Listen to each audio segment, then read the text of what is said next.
南市中西区公所以在地好业特色，聘请台南大学蔡美凤甲张博宇调查中西区离岸的寺庙所奉祀好业形象，并出版专册，让更多市民朋友对着好业文化、形象特色有更加清烈认识。这一本书的出版，是希望把中西区这样的一个特色能够推介出去。那书名呢叫做《寻虎寻福》，也希望呢大家来到中西区，可以去看看这些虎爷，顺便呢寻找自己的福气。那也希望这么多的虎爷聚集在中西区，能够保护、守护我们中西区，赐福我们台南市。那所以这本书其实希望能够提供一个让大众按图索骥的功能，让大家可以更深入的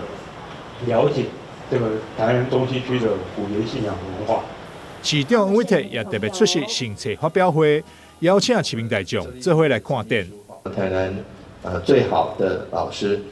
他们所做的18件展品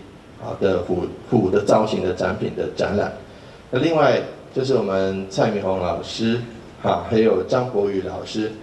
所写的这个探访很多中西区的庙宇，它的虎爷，还有我们的摄影团队这个古城联合工作室，我们的摄影师团队造访各个庙宇，然后来把这个虎爷的造型，然后拍摄下来，然后集结成册。除了出版专册，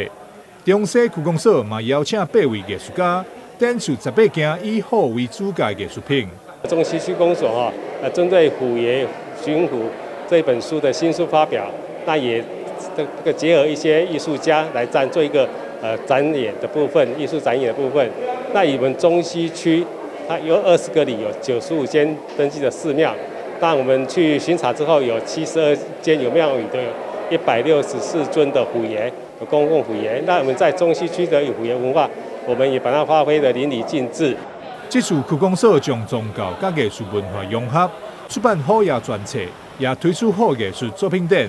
区公所邀请市民大众透过展览，做伙来认识好业工。台南新闻赵硕维采访报道。